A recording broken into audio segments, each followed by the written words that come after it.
സ്വാദേറിയ ഈ പായസം ഇത് തയ്യാറാക്കുന്നത് പോഷകമേറിയ നെന്മണി കൊണ്ടാണ്. പക്ഷേ ഈ നെന്മണി എങ്ങനെ ഉണ്ടാകുന്നുവെന്ന് നിങ്ങൾക്കറിയാമോ? ഈ നെന്മണിക്ക് എന്തുമാത്രം പരിശ്രമിക്കേണ്ടി വരുന്നതാണ്. ഏറ്റവും ആദ്യം ഇതിന് ജലത്തിൽ മുങ്ങി നിൽക്കേണ്ടി വരുന്നു. അതിനുശേഷം സൂര്യന്റെ തീക്ഷ്ണമായ താപം മുഴുവനും സഹിക്കേണ്ടി വരുന്നതാണ്. പിന്നീട് ഉരകല്ലിൽ ഉലക്കയുടെ ശക്തമായ പ്രഹരവും ഏൽക്കേണ്ടി വരുന്നു. പിന്നീട് താപം കൊണ്ട് ഇതിന് വെള്ളത്തിൽ തുള്ളിക്കളിക്കേണ്ടി വരുന്നു. അങ്ങനെയാണ് അത് പായസമായി മാറുന്നത്. ഇത് കഴിക്കുമ്പോൾ നമ്മുടെ മനസ്സിനും സംതൃപ്തി ഉണ്ടാകുന്നതാണ്. ചിന്തിച്ചു നോക്കിയാലും ഇത് നെന്മണിയുടെ കാര്യമാണ്.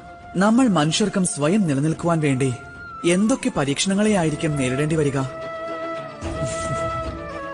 ഈ പരീക്ഷണങ്ങളെ നിങ്ങൾ ഏവരും ഭയക്കുകയാണ്. അത് പാടില്ല. ഈ പരീക്ഷണങ്ങളെ നേരിടുക തന്നെ വേണം. ധൈര്യത്തോടു കൂടിയും ശുഭകരമായ ചിന്തയോടും കൂടി. ഈ വൈഷമ്യവും ഈ പരിശ്രമവും ഈ വെല്ലുവിളിയും നിങ്ങളുടെ എല്ലാ സൃഷ്ടികളിലും നിങ്ങളെ ഏറ്റവും അധികം സഹായിക്കുന്ന ഒന്നായിരിക്കും. രാധേ രാധേ.